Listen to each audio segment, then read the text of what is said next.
Baik, selamat pagi teman-teman sekalian. Kami dari kelompok 3 ingin mempresentasikan tentang pemilihan uji hipotesis.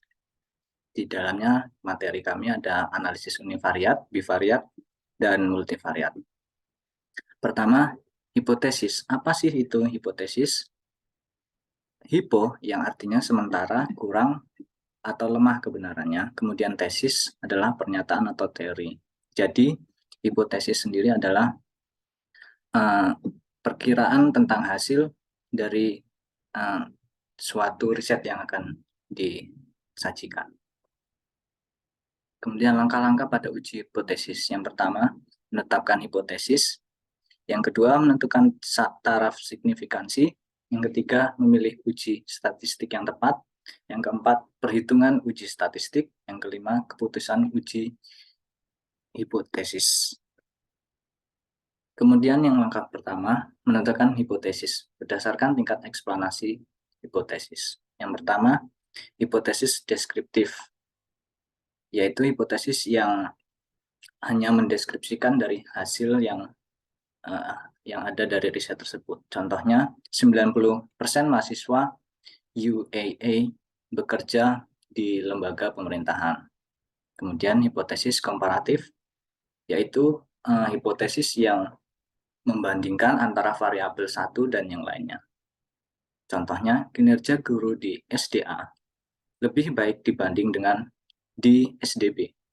Kemudian hipotesis korelasi, yaitu hipotesis yang mengenai tentang hubungan antara variabel satu dan yang lainnya. Contohnya, terdapat korelasi antara motivasi siswa terhadap prestasi siswa. Kemudian hipotesis sendiri dibagi menjadi dua, yaitu hipotesis nol dan juga hipotesis alternatif atau hipotesis kerja. Cirinya hipotesis nol adalah hipotesis yang menyatakan tidak ada perbedaan antara data sampel dan data populasi. Kemudian ciri yang kedua, hipotesis nol dinyatakan dalam kalimat yang negatif. Hipotesis alternatif menyatakan ada hubungan terhadap suatu kejadian atau kelompok.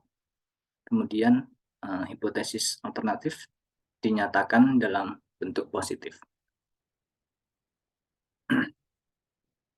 Hipotesis alternatif sendiri ada dua jenis, yaitu yang pertama hipotesis one-tailed atau satu arah, bila hipotesis alternatifnya mengetahui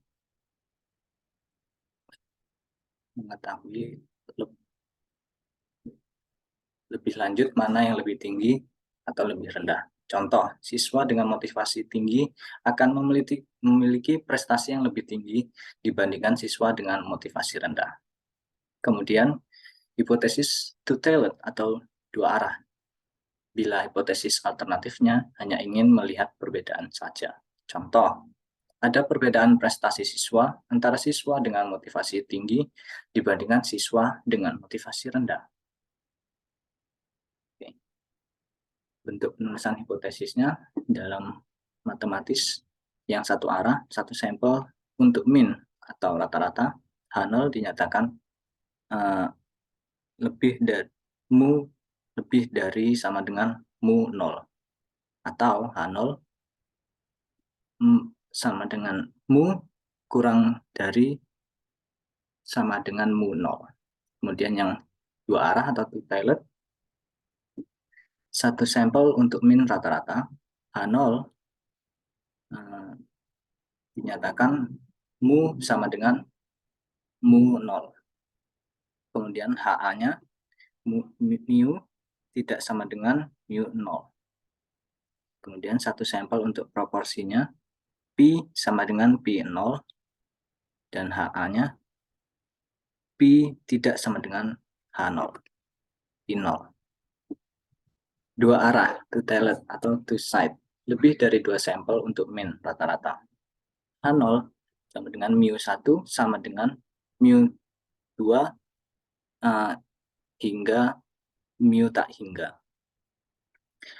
HA, apa itu bacanya? Oke, kemudian dua arah uji korelasi, H0 Pi sama dengan O, HA, Pi tidak sama dengan O. Contoh penulisan HO dan HA. Suatu penelitian ingin menguji apakah rata-rata siswa SMA 90 di Magelang tidak kurang dari 80. H0 yaitu mu yang lebih dari sama dengan 80. Maka alternatifnya mu kurang dari 80. Ini adalah contoh pengujian satu arah.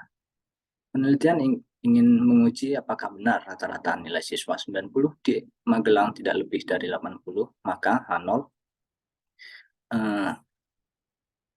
kurang dari sama dengan 80, kemudian HA-nya mu lebih dari 80. Yang ini pengujian satu arah ke kanan. Kemudian langkah yang kedua menentukan taraf signifikansi. Setelah dikemukakan, pada dasarnya menguji hipotesis itu adalah menaksir parameter populasi berdasarkan data sampel. Terdapat dua cara menaksir, yaitu a point estimate dan interval estimate. A point estimate, titik taksiran, adalah suatu taksiran parameter populasi berdasarkan satu nilai dari rata-rata data sampel. Sedangkan interval estimate adalah taksiran interval, adalah suatu taksiran parameter populasi berdasarkan nilai interval rata-rata data sampel. Kemudian kita bisa lihat contoh di sini. Saya berhipotesis menaksir bahwa daya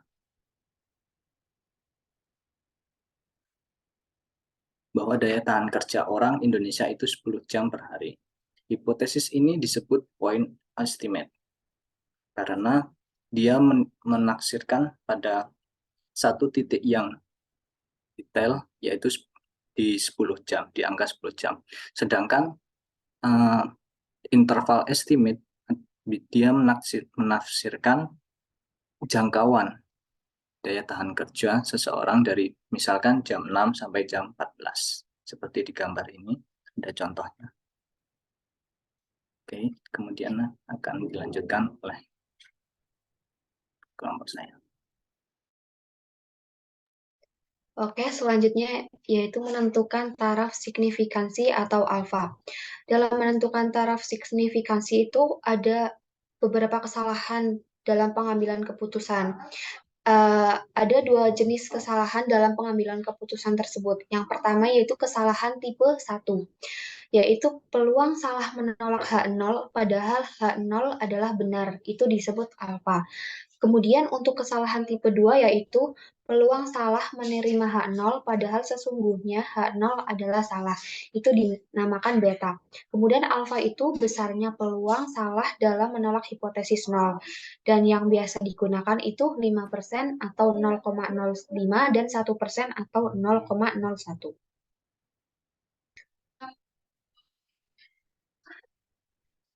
Kemudian selanjutnya yaitu yang langkah ketiga adalah menentukan uji statistik.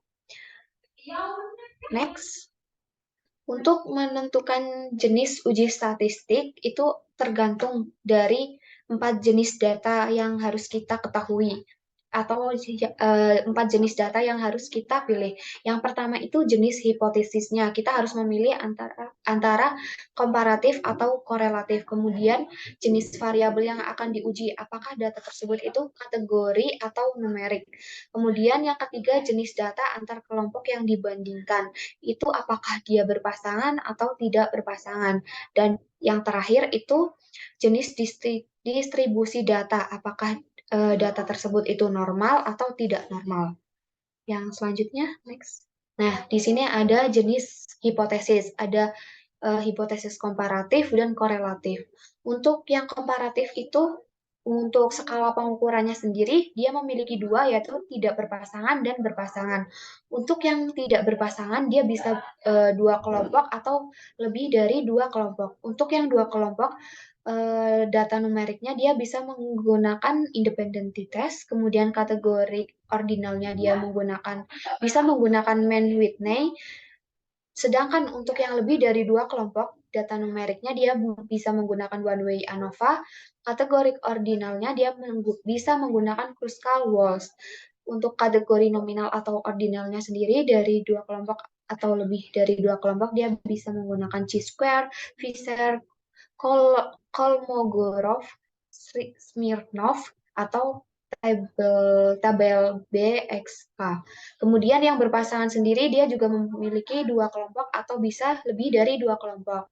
Yang untuk dua kelompok dia bisa menggunakan paired t-test, kemudian bisa menggunakan Wilson. Kemudian yang lebih dari dua kelompok dia bisa menggunakan repeated ANOVA dan Friedman. Kemudian yang kategori nominal atau ordinalnya bisa menggunakan M-Sinemar, Cochrane, marginal homogeneity, Wilson, Friedman.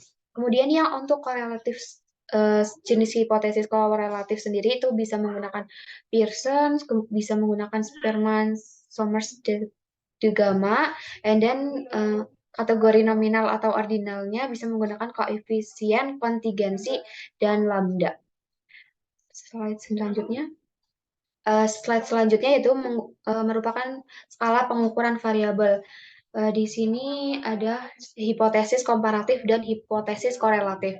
Untuk yang hipotesis komparatif, apabila variabel satunya itu berkategorik dan variabel dua kategoriknya, istilah yang digunakan itu komparatif kategorik. Sedangkan untuk kategori variabel satu kategorik, variabel dua numerik, istilahnya komparatif numerik. Dan yang untuk numerik itu numerik.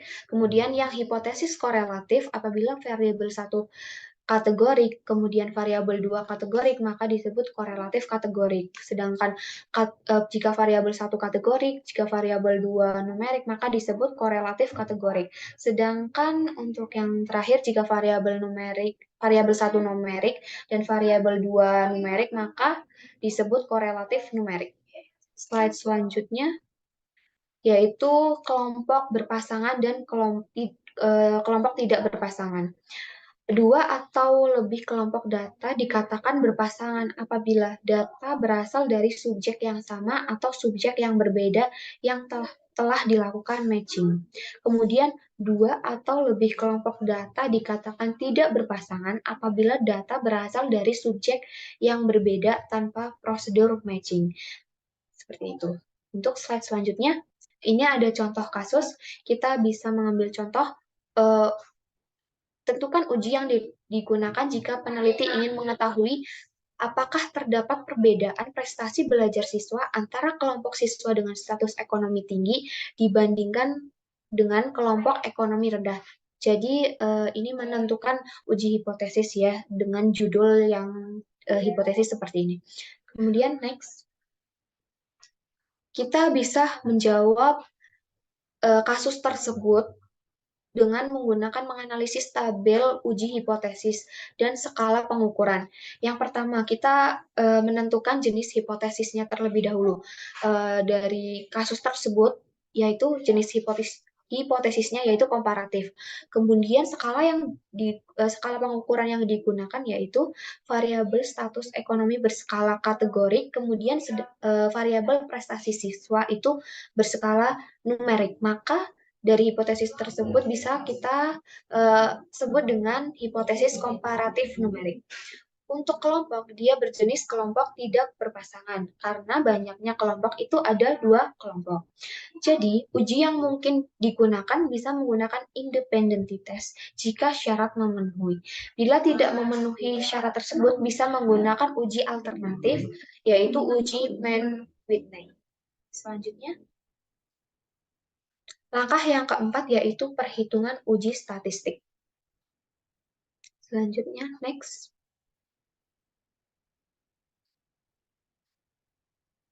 Nah, perhitungan dapat dilakukan dengan dua cara. Bisa dihitung dengan cara manual atau bisa juga dihitung dengan bantuan program komputer yang dinamakan dengan program SPSS. Selanjutnya, yang langkah kelima yaitu keputusan uji hipotesis atau uji statistik. Next. Keputusan dalam uji hipotesis adalah menolak hipotesis nol atau menerima hipotesis nol. Jadi keputusan dalam sebuah uji hipotesis ada dua. Dia menolak hipotesis nol atau menerima hipotesis nol, seperti itu. Selanjutnya akan dilanjutkan oleh Mbak Lintang. Baik, jadi dalam uji hipotesis yang akan diuji adalah H0. Hasil dari pengujiannya adalah yang pertama, H0 ditolak. Artinya, data yang dianalisis dari data sampel mendukung adanya perbedaan suatu kejadian antara kedua kelompok yang dibandingkan. Lalu yang kedua, jika H0 diterima artinya tidak ada perbedaan hubungan suatu kejadian antara kedua kelompok. Selanjutnya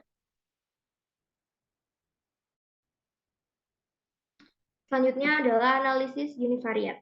Analisis univariat adalah analisis deskriptif dengan satu variabel terikat. Terdapat dua jenis, yaitu kategorikal dengan menghitung frekuensi atau persentase, dan yang kedua dengan numerikal dengan menghitung mean, media, dan lain-lain. Yang pertama, distribusi frekuensi. Tabel frekuensi ialah susunan data dalam suatu tabel yang telah diklasifikasikan menurut kelas atau kategori-kategori tertentu. Yang kedua, ukuran pemusatan atau sentral tendensi. Yang pertama yaitu median, yang kedua modus, dan yang ketiga adalah rata-rata. Selanjutnya, yang ketiga yaitu ukuran penyebaran. Terdapat tiga cara penghitungan yaitu range. Range adalah analisis selisih antara nilai maksimal dengan nilai minimal dalam suatu kumpulan data. Contohnya terdapat angka 2, 4, 5, 7, 8, dan 200.